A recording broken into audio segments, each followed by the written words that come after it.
budget that is gonna be more than last year, well, bringing in more revenue than last year, we need to put a impact statement, a statement of saying that we're gonna be bringing in more revenue, and so if we're gonna keep the property tax rate the same. Gotcha. So you have to let them know that. That's part of one of what that bill did. Separate ratification vote if budget raises more money from property tax than in previous years. Cover sheet for adopted budget. And then again, budget amendments. After approval, the governing body may only spend money in strict compliance with budget. Budget amendments are some of the things that cities do when they reallocate money. Once you adopt the budget and you make any changes, those things come back in what are called budget amendments. Failure to comply with state law, the governing body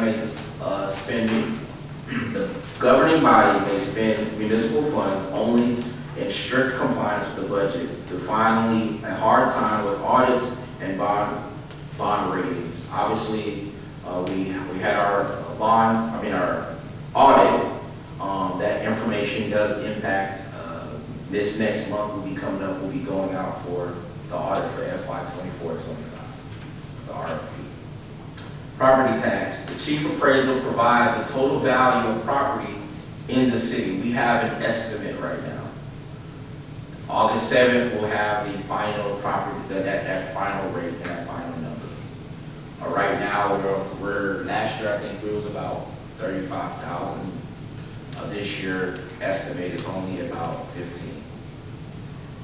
City adopts a tax rate following the procedures and timelines laid out. And generally, the city property tax revenue will be the product of the rates times the total value.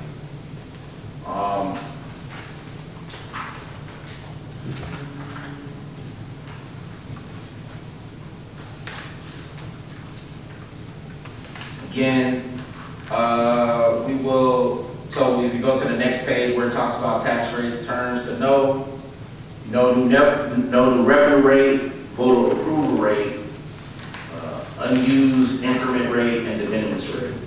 And so usually people just use the no new revenue rate, voter approval rate, or de minimis rate. Based on the changes in the state legislature that happened at the 88th legislative session, because we're in 89 right now. All right. No new revenue rate. That is the rate that produces the same amount of revenue that was produced last year from the same properties. Right. Why is this important? Because also the legislature did pass a bill that is going to increase homestead exemptions, which will end up reducing. Well, it'd be a benefit to citizens. But what is it going to do to the cities? It's going to reduce the amount of money revenue that cities have to operate. So these are just some of the things we're going to continue to go over, because this is a conversation in reference to finance. Gives you understanding. This is why we wanted to provide this to you. This was a webinar put on by TML. If any of our council members want to, hear the webinar, we would hope, well, yeah, it's $40. So we can get it and rent it and then just do something like that. Or I know y'all don't want to watch it in the meeting, so you probably get to do one-on-one.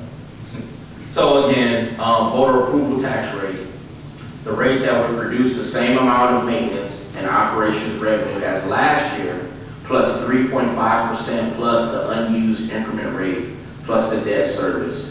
And that's the voter approval rate, usually what most cities have been moving to do.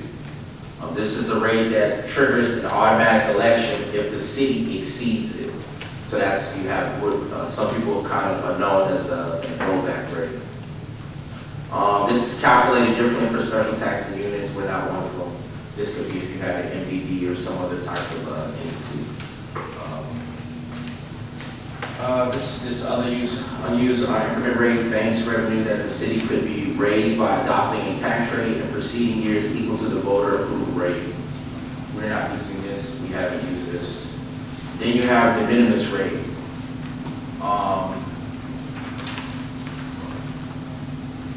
This is the no new revenue rate, which is just counts the M&O rate plus the rate that would raise, $500,000. When we give these recommendations, when the numbers come back to give the recommendations to council, there'll be a figure and how much additional revenue will be raised based on the property tax rate that's set. What we're right now is just talking big picture, so you all kind of know how do we get to these numbers. A lot of this is done behind the scenes with the finance, with the tax assessor, and then in the administrative office. Other than that, does anybody currently have any questions on what I just went over? Okay.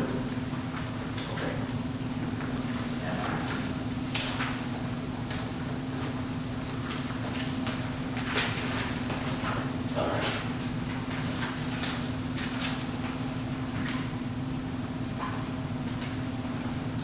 Does everybody have their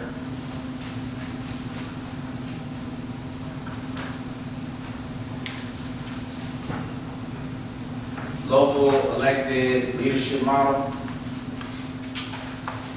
This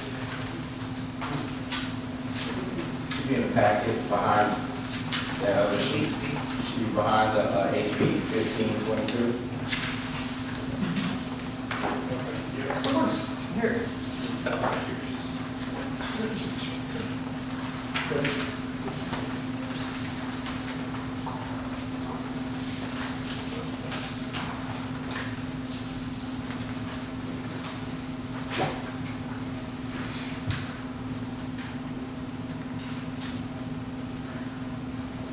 This local elected leadership model was a model that I started to use as I was grounding organizations like councils in understanding what shared governance is. This is something that we're going to talk about also tomorrow, so I'm not going to get too deep into it, because after that we're going to have a presentation by our attorney in reference to understanding the difference of shared governance between a council manager form of government, what are the specific roles, and how they interplay with each other.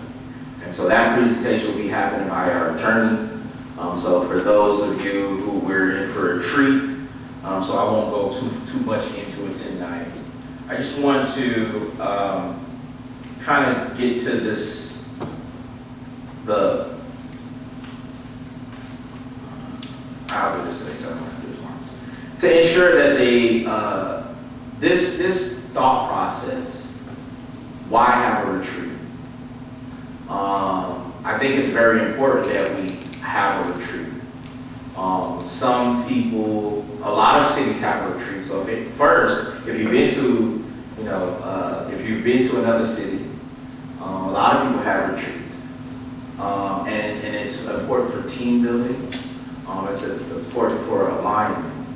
But the purpose I thought, was for Kirby City Council members to work together to identify collective vision for the city, to develop short-term priorities to achieve vision, along with roles and operating guidelines that will enhance effectiveness among city council members, staff, the mayor, and the city manager.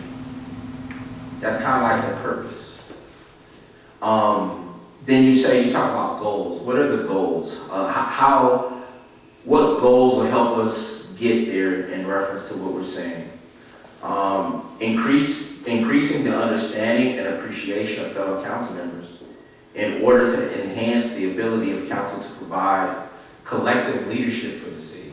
That is one of the reasons why we're having a retreat. That's one of the reasons why we're using this model, for those who want to know. Why are we having this meeting? That's one of the goals.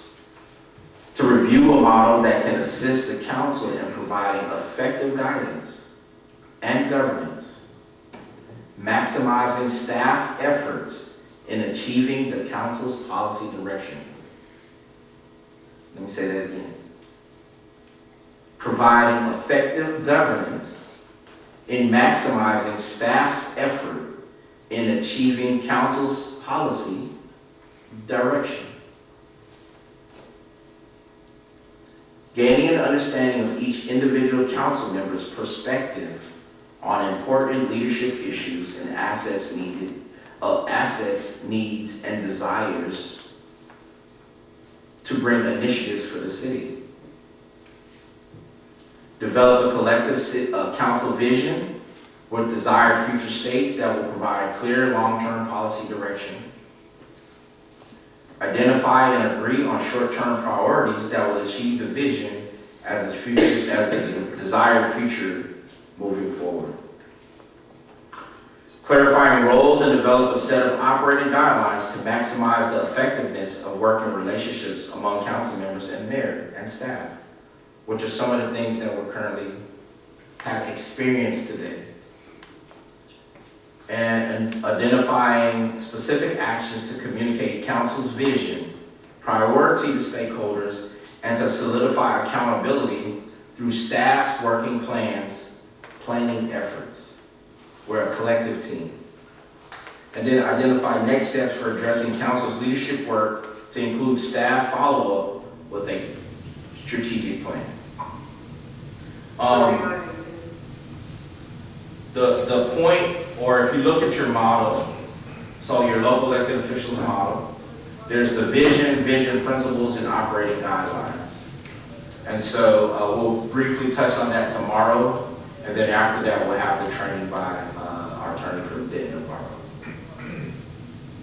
I'll pivot briefly into the operational overview. Unless y'all don't want to walk, I would love to walk around. I got some more games, but I'll save it tomorrow. Operational overview.